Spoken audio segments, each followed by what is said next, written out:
ஆண்டவராக இயேசு கிறிஸ்துவினை நாம் மையப்படுவதாக இந்த நாளில் உங்களை யாவரையும் பார்ப்பதில் மிகுந்த சந்தோஷம். இன்றைக்கி அடுத்த ஃப்ரூட் ஆஃப் ஸ்பிரிட்டை பார்க்க போகிறோம். ஸோ அதில் நான் இந்த முடிகிற வரைக்கும் இந்த சீரியஸ் தான் இருக்கும். அதனால் நீங்கள் அப்போ தான் உங்களுக்கும் புரியுறது ஈஸியாக இருக்கும். வேறு hope it is very interesting to you. இதை ஆண்டருக்குள்ள இன்னும் வளர்கிறதுக்கு இந்த முயற்சிகள் இங்கிலீஷ்லலாம் எனக்கு பண்ணணுன்னு ஆசை. வர நாட்களில் ஐ வாண்ட் டூ லைக் ஒரு சீரீஸ் மட்டும் இங்கிலீஷில் பண்ணணுன்னு எனக்கு பிளான் இருக்குது. But I am waiting for God's leading. Lockdown டைமில் வர்ஷிப் பண்ணுவோம், ஞாபகம் இருக்கா? கிட்டத்தட்ட 600 to 700 யூத்ஸ் மட்டும் நீங்கள் அட்டன் பண்ணிங்க. காலையில் 5 மணிக்கு ஆரம்பிச்சிடறாங்க, ஏர்லி மார்னிங் ஜீசஸ். அப்போ தான் இது கொஞ்சம் பூம் ஆனது. ஸோ அதெல்லாம் என் மைண்டில் இருக்குது. லைக் இப்போது எல்லா நாளும் மெசேஜ் மாதிரி இல்லாமல் வாரத்தில் ஃப்ரம் நம்ம போடுறது மண்டே டு சாட்டர்டே வரைக்கும் போடுறோம்ல. ஸோ வெட்னஸ்டே மேபி இங்கிலீஷ் மாதிரி பண்ணிவிட்டு ஃப்ரைடேஸ் சாட்டர்டேஸில் வர்ஷிப் மாதிரி பண்ணோம். அதெல்லாம் பிளான் இருக்குது. தொடர்ந்து ஜெபித்துக்கொள்ளுங்க எங்கள் டீமுக்காக, ஆண்டருக்காக பெரிய காரியங்களை செய்கிறதுக்கு ஆண்டர் கிருபை தருவாங்க. ஸோ ஓகே, நம்ம ஆவியின் கனிகள் கலாத்தியர் 5:22-23 கீவேர்ட்ஸ். அதில் அன்பை பார்த்துட்டோம், சந்தோஷம் பார்த்தோம், சமாதானம் பார்த்தோம், நீடிய பொறுமை பார்த்தோம். சூப்பரான காரியம் இன்றைக்கி பார்க்க போகிறோம், தயவு. சொல்லுங்கள், தயவு அப்படின்னா இங்கிலீஷில் கைண்ட்னஸ். இது இன்னொரு விதத்தில் சொல்லணும்னா reflecting God's heart. Again fruit is nothing but it is a character. Reflecting God's heart. எபேசியர் 4:32 உங்களுக்கான வாசிக்கிறேன். எபேசியர் 4:32. ஒருவருக்கொருவர் தயவாயும் மன உருக்குமாயும் இருந்து கிறிஸ்துவுக்குள் தேவன் உங்களை மன்னித்தது போல நீங்களும் ஒருவருக்கொருவர் மன்னியுங்கள். Kindness is love in action. இந்த கைண்ட்னஸ் காடோடைய கேரக்டரில் ரொம்ப முக்கியமான கேரக்டர்.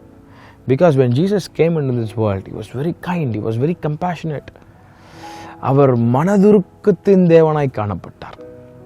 கிறிஸ்தவன் சொல்லிட்டு ஊரில் ஏமாத்தாம, சும்மா அந்த போர்வை மட்டும் போத்திக்காம, நாம் ஏன் கிரைஸ்ட் நேச்சர் நமக்குள்ளே காட்டக்கூடாது?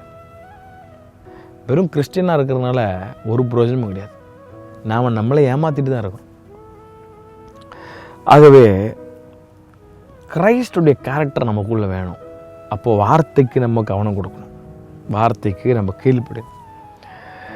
தயவு என்பது ரொம்ப அழகான ஒரு காரியம். சின்ன சின்ன காரியத்தில் கூட நீங்கள் பழகிற இடங்களில் தயவு காண்பீங்க.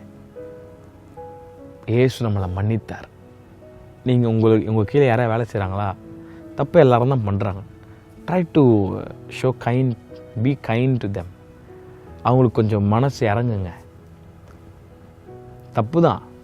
இப்போ ரீசெண்டாக ஒரு 2-3 நாளாக அந்த தூத்துக்குடியில் பயங்கரமான ஒரு கேஸ் நடந்து கேள்விப்பட்டிருப்பீங்க.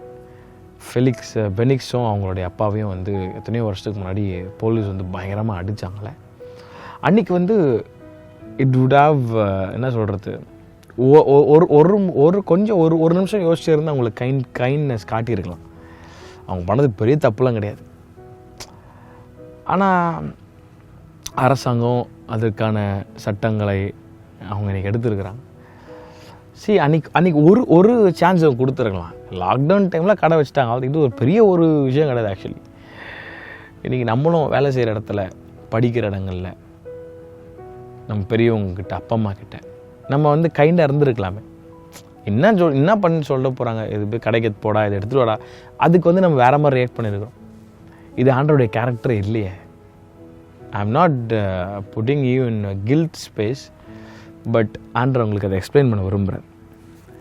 Mother Teresa, she was very kind when she came in this world. Leprosy people யாராவது போவோமா? அவங்க கூட இப்போ கைண்டாக இருந்தாங்க. So my dear people of God, let us show this godly character in our lives in coming days. Kindness, என்ன தெரியுமா? reflecting God's heart, because Jesus was kind. அவர் கைண்டாக இருக்கனால நம்மளும் கைண்டாக தான் இருக்கணும். மற்றவங்ககிட்ட எடுத்தோம் கவுத்தோம்லாம் பேச முடியாது. அப்பா அம்மா கிட்டேயோ பெரியவங்ககிட்டையோ. நாம் மாறணுன்னா ஒரு ரிவைவல் நடக்கும். ஸோ எஸ், ஆண்டவர் ஒருவருக்கொருவர் தயவாயும் மனவுருக்குமாய் இருந்து கிறிஸ்து உங்களை மன்னித்தது போல நீங்களும் ஒருவருக்கொருவர் உங்களை மன்னியுங்கள். கைண்ட்னஸ் ரொம்ப முக்கியம். ஃப்ரூட் ஆஃப் ஸ்பிரிட்டில் இதுவும் இருக்குது. கர்த்தர் தாமே உங்களை அவரை ஆசீர்வதிப்பாராக. ஆமென்.